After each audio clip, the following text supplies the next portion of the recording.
Open Book Podcast. I'm your host, Ren, and this is your source for all things bookish. It has been a hot minute. If you're watching the video of this, you will see that I am still in my old office.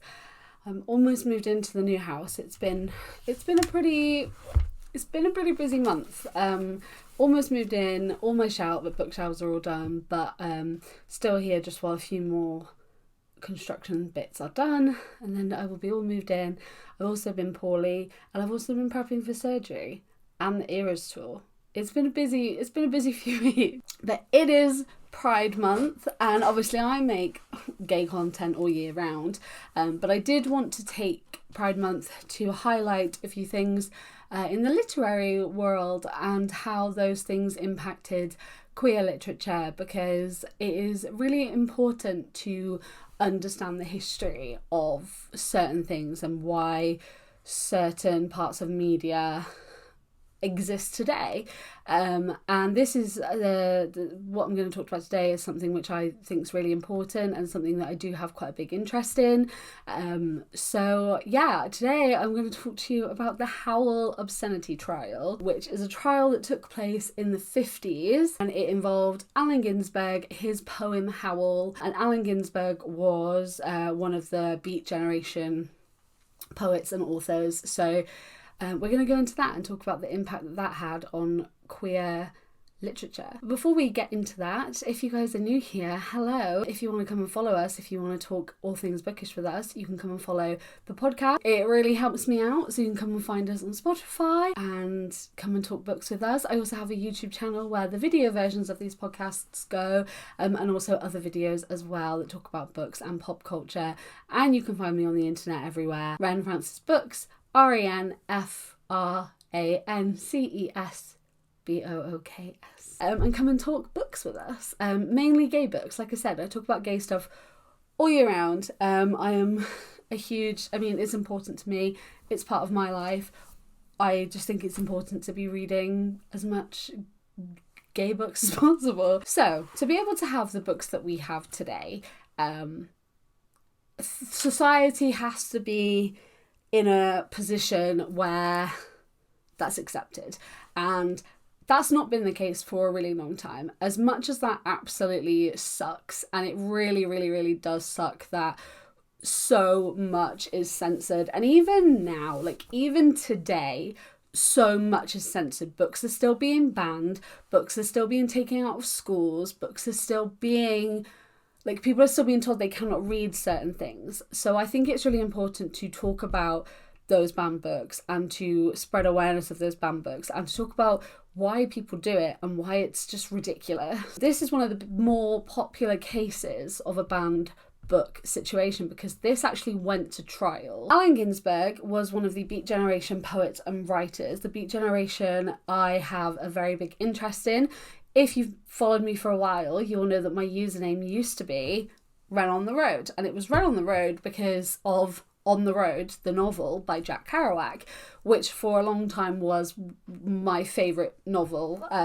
It's not anymore, but I hold it very dear to me, and the way it was written and kind of the freedom of the writing and kind of the way it flows is so unique and so clever. And Kerouac's writing, whilst himself being questionable as a human, his writing is very, very particular and very unique, and I think the way that On the Road was written was very interesting. And I did more research on Kerouac and the Beat Generation. There was Allen Ginsberg, Lucien Carr, William S. Burroughs, and many others that contributed to the Beat Generation movement and everything that it kind of encaptured, which was this whole kind of movement about freedom and freedom of expression and kind of living your life freely. A lot more to that, but kind of if you've ever read any of their books, they talk a lot about the society around them and kind of how that society is flawed and people and kind of how things should be and kind of these dreams, it was this huge thing. And they write so, it was such a breath of fresh air the way that they wrote. They kind of came onto the scene and would talk about things that weren't really spoken about in literature. And Howl, the poem, did that to quite an extreme degree. Allen Ginsberg, like I said, he poet, author, writer, part of the Beat Generation, and he wrote his poem Howl in the summer of 1955 in San Francisco. So it was actually written during the McCarthy era. This is literally when you could have been institutionalized for being gay. You can lose your job for being gay, you can be arrested for being gay. It was not a good time for queer people. There was no states in America where any form of homosexuality had been legalized yet, even though there were some states where things were more liberal. And for example, Allen Ginsberg being able to write this in San Francisco, perform it in San Francisco, and get it published in San Francisco was because California and San Fran were more liberal. McCarthy era wasn't good. You could lose everything and be institutionalized simply for being gay. And it's also not long after the war, and things were kind of still reeling post World War II and everything that was going on. So it was a time where there was a lot of censorship. There was a lot of things being told that you couldn't have these things spoken about. There was lots of subjects that were taboo. There were lots of things that you couldn't write about. And there were lots and lots and lots of books that had been banned. That it was the case. There was so many that had been banned. Allen Ginsberg sort of was writing the poem through lots of different areas of his life. His therapist told him around a similar time that he had to accept his own sexuality and accept that he was queer. And Kerouac and the other beat writers were a huge influence to Allen Ginsberg in the way that he wrote it. Kenneth Roxburgh actually said the poem was originally like way too stilted, and that Ginsberg had to just write from his heart. So he did, and he continued writing this poem and spent the summer writing it in his apartment in San Francisco. The poem is 112 paragraph-like lines, and they're organized into 3 parts with an additional footnote. And they are long. It is a long poem. And he first performed this as a public reading on October 7th, 1955, at the Sixth Gallery in San Fran. And then in 1956, it was published by Lawrence Ferlinghetti. He ran City Lights Bookstore and City Lights Press. Ginsberg was told that just the poem itself would be too short to be published on its own, so it has to be part of a collection. So Allen Ginsberg added more poems to the collection, and Howl and Other Poems is what the title of the collection was called, and it was published. In 1957, there was an obscenity trial because of Howl. 520 copies of the book that were being imported from England on March 25th, 1957, so less than 2 years after the first public reading, 520 copies were seized. On June 3rd, the bookstore manager, Sinead Morayo, was arrested and jailed for selling Howl by an undercover police officer.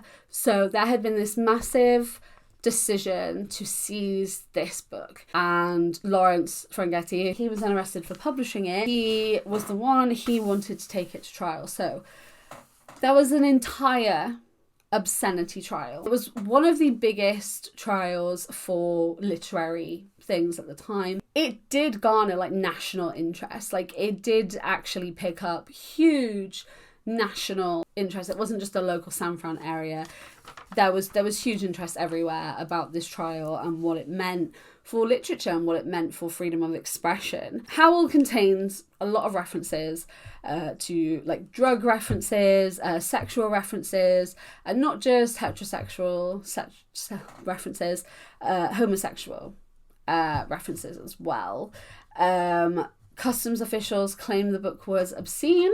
And again, like I said, the book was seized. At the trial, in the defense of Howl, literary experts testified on the poem's behalf.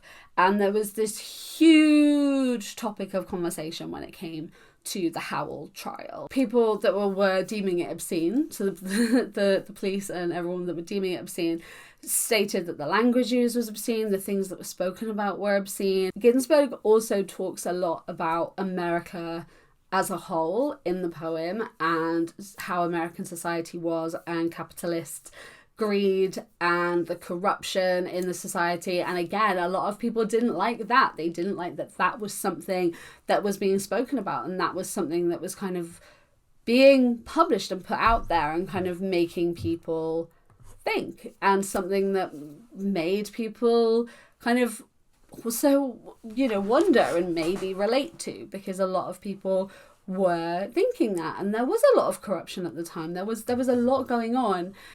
Ginsberg kind of lays all of that out in this poem and kind of has this really interesting discussion, and the poem was written in such a unique way. There wasn't a lot of poems written like that before. You could tell that he was very much inspired by his author friends, and it was just very different. There was a lot in it that a lot of people were offended by it, to the point where Ferlinghetti was actually charged with willfully and lewdly printing, publishing and selling obscenity. That is the extent of how they were charged, that everything in it was deemed offensive. So the argument was that this is something that should not be on shelves. This is something which people should not be purchasing. This is something that should not be available to the public, and the call was to have the people that were distributing it arrested and prosecuted, and to have the book taken off of shelves. Bearing in mind, this is the 50s. There's not like social media. There isn't the conversations that are being had the same day. So for this poem, this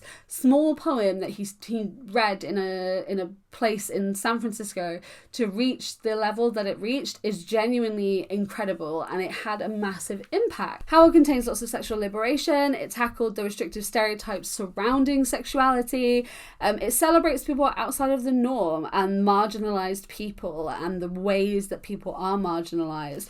And these are all ideas that were considered radical. And the people trying to prosecute Howl and trying to say that this should not be something which is available lost the case, which was huge. The defense, Howell's defense, the main point of the defense: obscene words do not mean obscene things. Like, you do not, just because, context is important, experience is important, intent is important.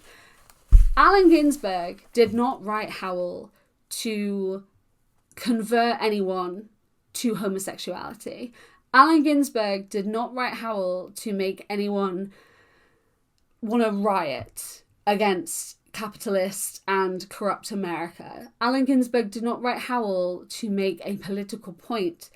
Allen Ginsberg wrote Howl because he was writing about his own experiences, and that was a huge part of the defense. The fact that something contains words that are considered inappropriate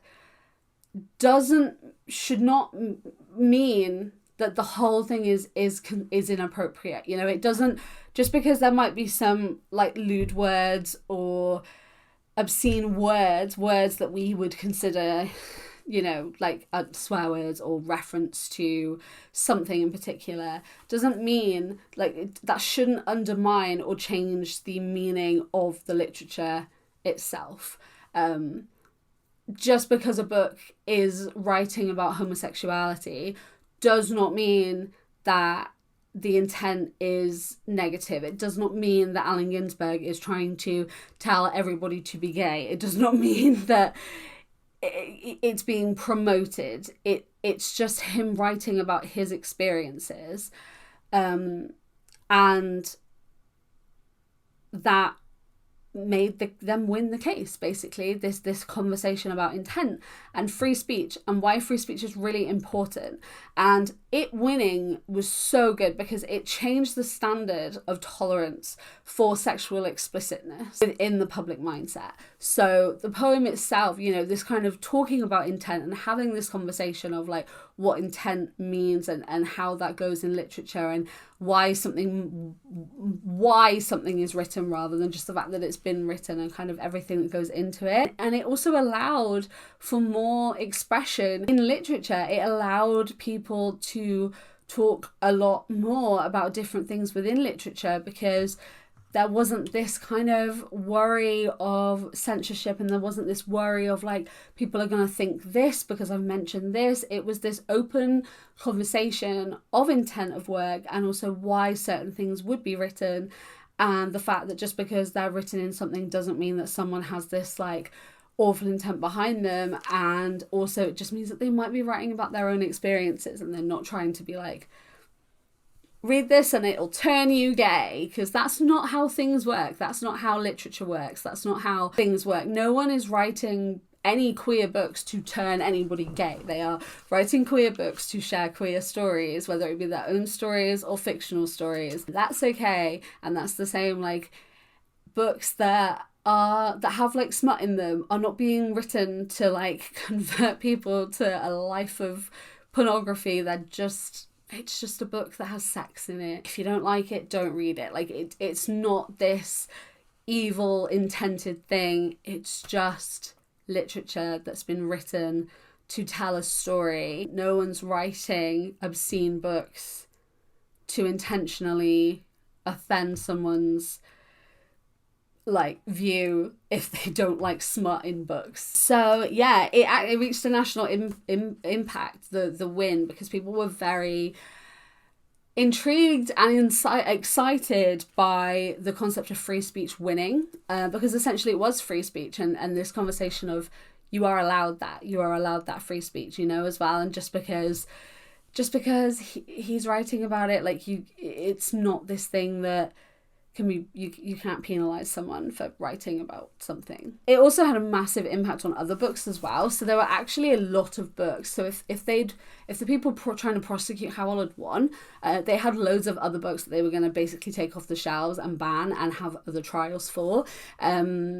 So if they'd won Howl and Other Poems was considered obscene, they had this whole list ready to go. But because they ended up losing, they dropped all the other trials. Like, all the other books that they had lined up to try and prosecute, they had to drop because they knew they wouldn't win after this massive trial. So it meant that lots of other books with similar content and lots of other books being written by similar authors and sharing these viewpoints that weren't necessarily written about before, or where they were written about before, they were banned, taken off shelves and hidden away, were now being published because this wasn't happening as much. And books like Lady Chatterley's Lover and Tropic of Cancer that had previously been banned were then unbanned after the Howl trial, because again, there was no reason to have them banned. The points that they were trying to make had been lost. Luther Nichols, who was a witness for the defence, there were a lot of literary people that came for the defence of Howl,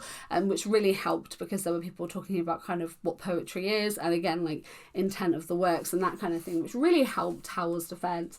But Luther Nichols said, "Here I think the best possibility now in Howell's survival is for its value as a bit of literary history. It perhaps will have a wider readership than it might otherwise have had, and may go down in history as a stepping stone along the way to greater or less liberality in the permitting of poems of its type expression," which I think sums it up entirely. It had this huge impact. It allowed for other books to be published. You know, once it had won and it was out there, other things were then being published. There were books coming out that publishers might not have necessarily wanted to publish before. There were other books, again, being unbanned, things being on the shelves, more sales, because it drove this huge kind of national understanding of, like, we can read these books as just someone expressing themselves or expressing something else, expressing themes, telling a story, and it had this much wider understanding that that's what this is. So it had a massive impact, and it had a massive impact on queer literature and queer literature being published, because again, it came down to intent, and it came down to, just because something's written about doesn't mean it's necessarily something which, like, is happening, kind of thing, which at the time was a big win. Now you think, well, it doesn't matter if it is happening, it's fine. And you know, and I look back and I think, well, it should have been fine. Even, you know, Allen Ginsberg should have been able to say, I'm gay, but at the time it was a huge win that they were able to win this case, and for that reason, for him to have his poems that talk about homosexual experiences and his own experiences be published, because it changed the attitudes of lots of people around them. The judge decided that this wasn't deemed obscene, and what he's writing about isn't obscene, and that actually he's more than allowed to write about it, which again had this snowball effect and allowed lots of other books that spoke about similar things to be published, and had an impact on queer publishing at the time and books with queer themes at the time, and kind of how that continued. And I don't see a lot of people in literary, like, sort of talking about the Howl trials and talking about kind of how the Beat Generation were when it came to queer literature and kind of the impact that it had. The Beat Generation were a questionable group of people. They have admitted to doing some like proper shady things, but it's important, I think, to look at this trial and to look at the concept of censorship and to look at especially books being banned so much now. There's so many books being banned now, and it feels like a constant one step forward, two steps back. Like 10 years ago, when I was a teenager, I wouldn't have seen even, I think, a quarter of the queer books on the shelf than there are now. There has been a huge spike in queer literature, which also means there's been a huge spike in which literature gets banned, because people still for some reason want to ban it. So I think it's important to look at the histories of these censorships and of different books being banned and kind of what constitutes that, because I think it's important always, and now more than ever, to kind of fight back against books being banned, and this, you know, to talk about the free speech thing and talk about people can write about whatever they want and can write about their experiences, and how people don't seem to sort of think that, I don't get the attitude that people think that this means that then it, like, if someone picks up a gay book, it's going to turn them gay. I've read straight media my entire life. It did nothing. I think it's really important, and I think the Howl trial being such a huge part of this history and such a huge part, and the trial kind of was a landmark trial, and at the time it was actually more surprising that it won more than anything, and it really showed this kind of shift in public opinion and kind of this shift in liberation and public view, and how people were seen, like, you know, and how different things were perceived in society, which I think is really interesting. And it just is this huge part of literary history and this huge part of queer literary history that I think had such a huge impact on the way queer literature was perceived, especially in America, and the publication of that, and also kind of the freedom of talking about sexuality and things of a sexual nature. Like, that was also something which was really, really, really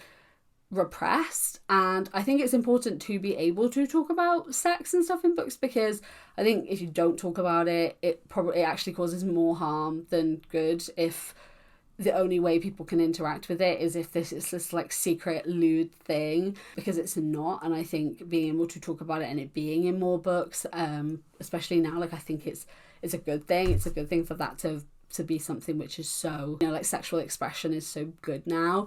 And also I think it did a huge thing with being able to talk about society and criticizing society and people around you and kind of questioning things that you've been told. And it was just such a kind of breath of fresh air, and I think that's why a lot of the officials were like spooked by it, because they were like, oh my goodness. But actually it's important for those things to be spoken about. Yeah, I wanted to share the Howl trial with you. I think it's a really important piece of history. I think about it quite a lot. It is one of my Roman empires, and I also love the poem. If you've never read it, it's an interesting read. Yeah, I like a lot of Ginsberg work, and I do think that he did have quite a big impact on expression in literature, and kind of how that led to more queer books and more queer books at the time. And yeah, that is a little bit of history. I'd love to talk about it with you guys. I try to cover as much as possible. If there's anything I've missed out, or anything you think is really cool about it, or that I missed and you think definitely needs to be in it, please leave a comment and we can discuss it. Thank you guys for listening to this episode of the Hope Open Book Podcast.